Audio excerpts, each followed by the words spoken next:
राजस्थान में चुनाव सिर पर हैं। इसी कड़ी में सभी पार्टियां एक दूसरे के ऊपर निशाना साध रही हैं। वहीं राजस्थान की पूर्व सीएम वसुंधरा राजे ने पेपर लीक पर गहलोत को आड़े हाथों लिया। बीजेपी के राष्ट्रीय अध्यक्ष जेपी नड्डा राजस्थान में नहीं सहेगा राजस्थान आंदोलन को लॉन्च करते दिखाई पड़े।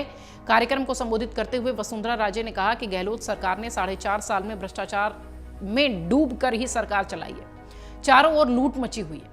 वसुंधरा ने कहा कि गहलोत सरकार ने सारे रिकॉर्ड्स तोड़ दिए हैं। इनके पूर्व राज्य मंत्री लाखों रुपए घूस लेते पकड़े गए हैं।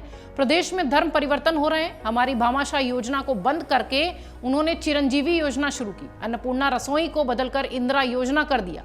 खाने की क्वालिटी हमारे मुकाबले बेहद खराब है इस योजना के तहत। वसुंधरा ने आगे कहा कि पेपर लीक का सुनकर तो मुझे रोना आता है। 19 पेपर लीक हो गए, वहीं 40 लाख युवाओं का भविष्य खराब हो रहा है।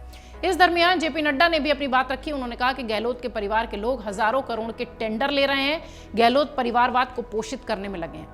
भरतपुर की एक मंत्री के पति पर रेप और मर्डर का चार्ज है, लेकिन गहलोत उन्हें बचाने का काम कर रहे हैं। कांग्रेस मां और बेटे की पार्टी है। गहलोत तो कॉन्ट्रैक्ट पर है, सचिन तो सब कॉन्ट्रैक्ट पर है। आपको बता दें कि नहीं सहेगा राजस्थान की लॉन्चिंग के मौके पर 15 दिन प्रदेश में भाजपा आक्रामक तरीके से गहलोत सरकार पर और कांग्रेस पर हमलावर रहेगी। इस अभियान के जरिए बीजेपी गांव ढाड़ी तक सरकार के खिलाफ माहौल बनाने की कोशिश में है। नहीं सहेगा राजस्थान अभियान के आगाज के लिए जयपुर आए पार्टी के अध्यक्ष जेपी नड्डा पूरी तरह से अशोक गहलोत सरकार पर हमलावर रहे।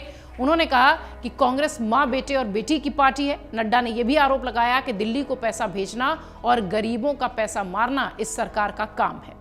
वसुंधरा राजे भी जमकर हमलावर दिखाई पड़ी। इससे यह बात जरूर समझ में आती है कि अब वसुंधरा बनाम अशोक गहलोत इस तरीके की लड़ाई राजस्थान में खड़ी होती दिखाई पड़ रही है।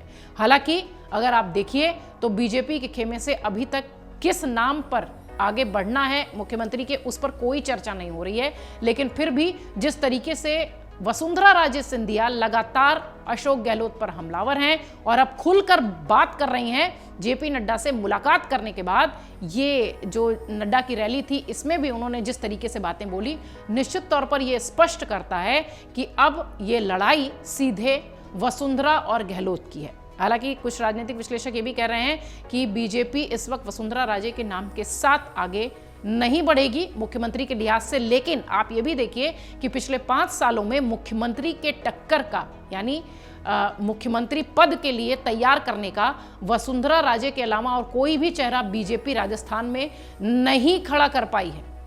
इसलिए भी ये कहा जा रहा है कि शायद वसुंधरा मजबूरी बन जाए मुख्यमंत्री का चेहरा के लिए। बहरहाल राजस्थान का चुनाव इस साल के अंत में होना है। देखना यह है कि बीजेपी किसके चेहरे के साथ आगे बढ़ती है।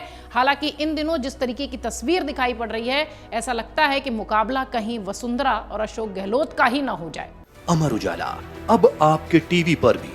अपने स्मार्ट टीवी पर YouTube पर सर्च करें अमर उजाला, चैनल सब्सक्राइब करें और देखें ताजा खबरें, वो भी HD क्वालिटी में।